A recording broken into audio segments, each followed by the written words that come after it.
એકાવન જે યુનિટ છે મોબાઈલ યુનિટ એનું લોકાર્પણ કર્યું છે. મહત્વ રહેશે આ છેવાડાના વિસ્તારો માટે. અનેક વાર આપના તરફથી યાની કે મીડિયા તરફથી અવારનવાર અંતરિયાળ ગામોમાં એમ્બ્યુલન્સ નથી પહોંચી શક્યું કે પ્રોબ્લેમ આવતા હતા. એ હેતુસર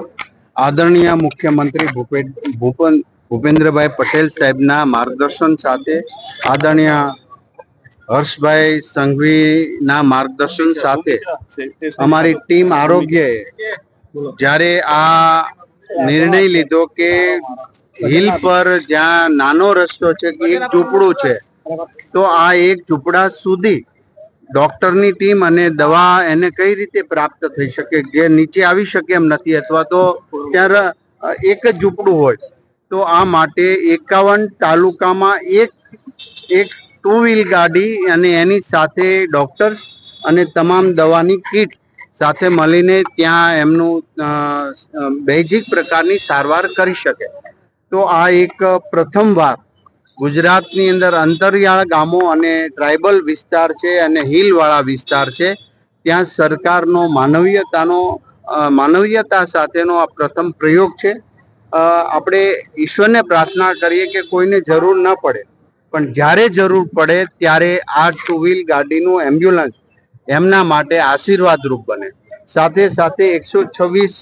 જે વેન છે, જે નાનું એવું પીએચસી સેન્ટર છે કે એની અંદર ફાર્માસિસ્ટ હોય, બ્લડ તપાસવા માટેના 9-10 પ્રકારના ટેસ્ટિંગ હોય, દવા હોય,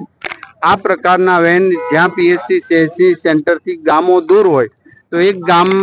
એક વેન 2 ગામો રોજના લઈ અને ત્યાં એમને ગામમાં જ જઈને દવા આપી, બ્લડ ટેસ્ટ કરાવે, આંખના નંબર તપાસ કરી શકે, એ ટાઈપનું સાધન સાથેનું આ વેન આજે આદરણીય મુખ્યમંત્રી ભૂપેન્દ્રભાઈ પટેલ સાહેબના કરકમળો દ્વારા સેવાના યજ્ઞ સ્વરૂપે રવાના કરવામાં આવ્યું છે. 2 વ્હીલ ગાડીનો જે નવો કોન્સેપ્ટ છે ને, 2 વ્હીલ એમ્બ્યુલન્સ જે અંતરિયાળ ગામોમાં અને જે આવી નથી શકતા એના માટે આ સરકારનો પ્રથમવારનો પ્રયોગ છે અને ખૂબ સારા હેતુ સાથે અનેક વાર અમે જોઈએ છીએ, મીડિયામાં બતાવે છે કે હિલ પરથી રસ્તો ન હોય ત્યાં એમ્બ્યુલન્સ પહોંચી શકવાની કોઈ શક્યતા પણ ન હોય, ત્યારે એમને જોડીમાં નાખીને નીચે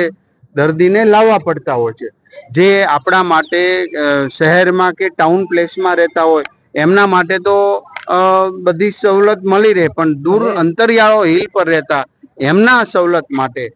આજે આ સરકારે આ પ્રયોગ કર્યો છે અને ખૂબ ગરીબ દર્દીઓ માટે ખૂબ સફળ રહેશે. આ માત્ર જ્યાં એમ્બ્યુલન્સ ન પહોંચી શકે, જે હિલ પર રહેતા હોય, ઘણી વાર તમે ટ્રાઇબલ એરિયાની અંદર જાઓ તો ખ્યાલ આવશે કે એક ઘર અહીંયા હોય તો બીજું ટોચ પર હોય, ત્યાં રસ્તો બનાવવાની કોઈ શક્યતા નથી ને બની પણ ન શકે. એવા વિસ્તારોની અંદર જ્યાં જ્યાં આવી જરૂરિયાત, ડિમાન્ડ અને આ સફળતા પછી સરકાર ચોક્કસ આગળ દર્દીઓ માટે વિચારશે.